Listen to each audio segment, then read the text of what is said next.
Thank you very much. Good morning, Your Majesty, dear Mayor, dear Governor, dear friends. Europe, a future of hope, is a theme that, on the face of it, might clash with the reality facing so many people around this world. We are living, one could say, through a perfect storm of global inflation, of food scarcity, cost of living increases, unemployment, and energy and electricity prices spiking. And all of this is framed in the context of war on our continent, with the unjust invasion of Ukraine and political uncertainty, propaganda and disinformation that risks driving more people to the fringes. And I will start by saying that we must be honest. It is difficult to speak of hope to families who struggle to stretch their salaries and their pensions to the end of the month. It is difficult to speak of hope when parents have to choose whether to heat their homes or switch on the lights.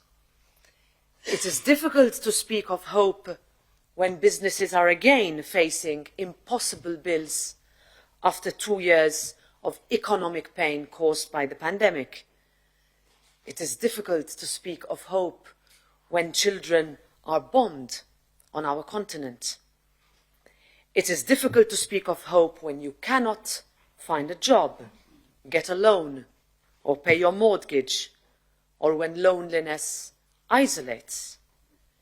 It is difficult to speak of hope when mothers are still faced with little choice than to put their children on rickety boats to face the seas and dream of a better life in Europe.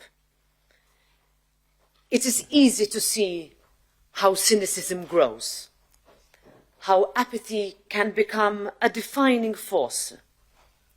But I'm also here to say that out of this cauldron of crisis, Europe will emerge with answers.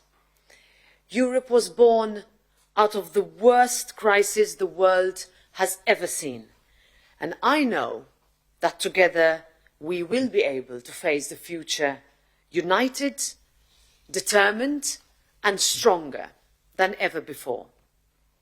There are no simple solutions. There are no guarantees. Anybody who tells you that does not understand the scale of the challenge. But I am convinced that we are up to it. We've done it before, and we can do it again. And we will be called upon to do it yet more.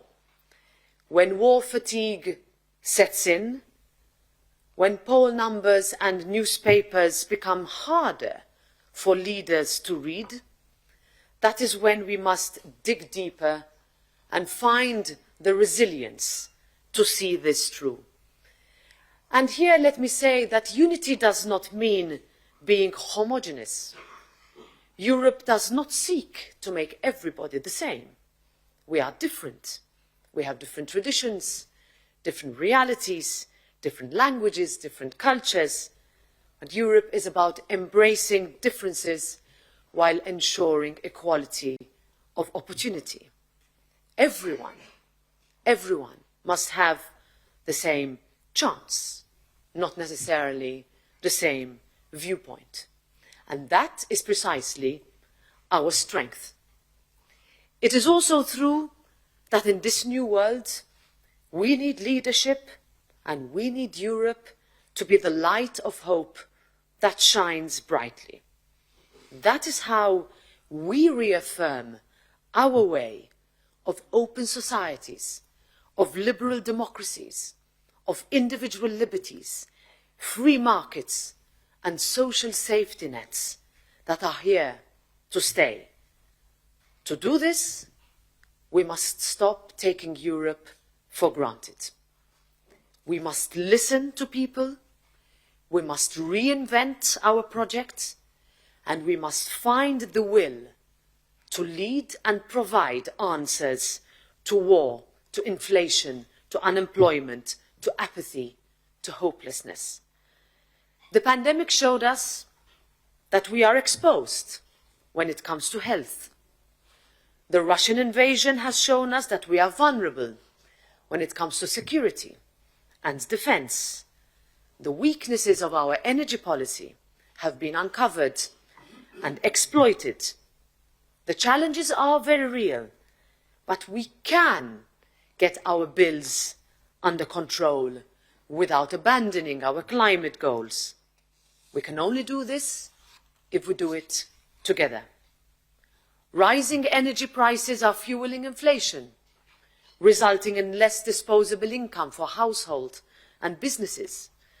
Our banks and the financial sector are already feeling the pressure, with higher mortgages impacting our housing market. Our economy managed to recover well after the pandemic thanks to our economic governance framework and Next Generation EU. But now we need to set the right conditions to stimulate a stable path of growth. It is not only a matter of prosperity, it is a matter of security, it is a matter of hope in the future. And for Europe to give that hope to so many, this means we must strengthen our systems. We must build further on the pillars of our guiding, uniting principles. I am proud of Europe's accomplishments, and there are many. But of course we have to continue to be honest about our failings and frustrations of our processes, and crucially explain how we can and how we are going to make things better. A question I get asked a lot is, why did you get into politics? I got into politics because I have always wanted to be able to answer the questions, no matter how difficult those questions are. I remain optimistic because throughout Europe we witness so many people, young people in particular, who want more Europe, not less Europe, who understand the power of Europe to affect positive change. And now is the time for us to recapture that spirit. Now is the time to see that spirit that was forged in the ashes of World War, founded in shared values and common purpose. When His Majesty the King addressed the European Parliament a few years ago, he underlined the importance of the principles and values that are the very foundation of Europe by saying freedom, equality, solidarity, the dignity of men and women, pluralism and the defense of human rights are the foundations that define us as Europeans. We must preserve and give effect to those values because our identity, our deepest convictions depend on them. These values are being challenged and threatened today, and fighting this threat is an imperative for people who believe in democracy. By defending our principles, we defend Europe. And the threat we face today is personified in the people of Ukraine. They are fighting for the values we believe in. They need Europe to stand by them and with them. And this is important if we are to push for peace. And Europe must push for peace, a real, sustainable and lasting peace. We must learn from Europe's painful history and understand whom we are dealing with. Peace must remain Europe's goal, but in Europe we know real peace can only come with justice. Europe's future lies in its ability to adapt with speed, fortitude and unity, and nowhere is this more important than in Ukraine. And this is why, to me, Europe has always represented the future. Change, possibility, hope. A few years ago, with Brexit, we saw many political forces in different countries say it was better to leave Europe. Today, no one says that anymore.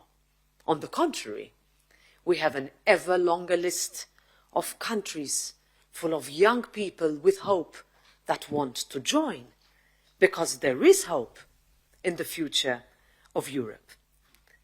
The creation of Europe took belief, it took huge political courage, and we need to find that bravery now again. The values Ukrainian people fight for are what Europe stands for. It is those values that we must protect. And in doing so, we must get better at explaining why these values are essential, why there can be nothing without them, why it is worth the cost. Too often we talk about democracy, equality, the rule of law, as if they are theoretical concepts. My job and that of the European Parliament is to demonstrate how those big words but yet so tangible, so concrete, on whose everybody's lives depends on, can make a real difference to those people's lives. When people feel that democracy does not help to address that loneliness, isolation and frustration, they will be driven away from it. Economy and economics matters. Jobs matter.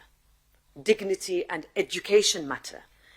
Because of the extent of the economic gaps in society mean too many people feel alone and alienated, that is when they will feel that Europe has failed them. Politics is, at its very essence, about standing up, about ideas to make everybody's lives a little bit easier, a little bit fairer. Europa es el futuro. Cuento con la fe y el entusiasmo de los jóvenes líderes para que nuestro proyecto de esperanza se convierta en realidad para todos. That is how we can ensure that Europe defeats the onslaught of easy cynicism.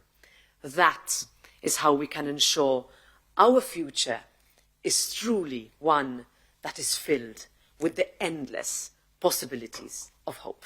Thank you.